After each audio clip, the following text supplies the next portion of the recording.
नमस्कार, पूज्यनगरी न्यूज मध्ये आपले स्वागत आहे।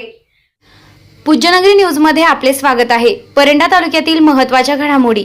संत ज्ञानेश्वर माऊली महाराज पालखीचे परंडा येथून सकाळी पंढरपूरकडे प्रस्थान।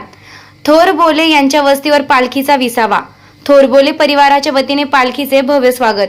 पंजोबापासून भक्त त्र्यंबक पंत मूळपुरुष आदितयाची समाधी आपेगावी या संतोक्तीप्रमाणे माऊलींच्या या जन्मघराण्याची 848 वर्षापासून ही वारीची परंपरा चालू आहे। सर्व वारकरी भक्तांचे परंडा शहरात हार्दिक स्वागत। शुभेच्छुक दीपक थोरबोले परंडा। सौजन्य Deepak motor driving school Paranda. प्रशिक्षणासाठी अनुभवी प्रशिक्षक व महिलांसाठी स्वतंत्र बॅच। एका महिन्यात स्वावलंबी बना। पत्ता पोलीस ठाणे शेजारी परंडा। संपर्क क्रमांक 9423343305। आता बातमी विस्ताराने। पैठण तालुक्यातील आपेगाव येथील संत ज्ञानेश्वर माऊली महाराज यांच्या पालखीचं शुक्रवार दिनांक 12 जुलै रोजी संध्याकाळी परंडा शहरात आगमन झालं। माजी आमदार ज्ञानेश्वर पाटील यांच्याकडे मुक्कामी असलेल्या पालखीचं स्वागत करून वारकऱ्यांची व्यवस्था करण्यात आली होती।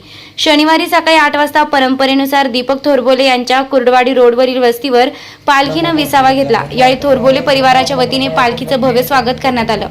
संत ज्ञानेश्वर महाराज पालखीचे प्रमुख ज्ञानेश्वर विष्णू महाराज कोल्हापूरकर यांचा थोरबोले परिवाराच्या वतीने सत्कार करण्यात आला।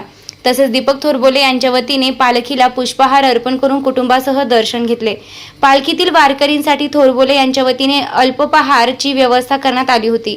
1 तासाच्या विसाव्यानंतर संत ज्ञानेश्वर माऊली महाराज यांची पालखी ज्ञानेश्वर माऊली महाराज यांच्या नामाचा गजर करत पंढरपूरकडे मार्गस्थ झाली। या पालखीत मोठ्या संख्येने भाविक सहभागी झाले होते। यावेळी जिल्हा परिषदेचे माजी सदस्य सिद्धेश्वर पाटील, शिवसेना जिल्हा प्रमुख रणजित पाटील, विश्वजित पाटील, बाळासाहेब पाटील, विलास पाटील, मारुती धनवे, विकास कुलकर्णी, श्रीकांत भराटे, बाबूराव गायकवाड, प्रशांत गायकवाड, रामराव शेळके, मोहन गायकवाड, अनिल शिंदे यांच्यासह थोरबोले कुटुंब व भाविक मोठ्या संख्येने उपस्थित होते। महत्त्वाच्या घडामोडी पाहण्यासाठी पूज्यनगरी न्यूज चॅनलला सबस्क्राइब करा। धन्यवाद।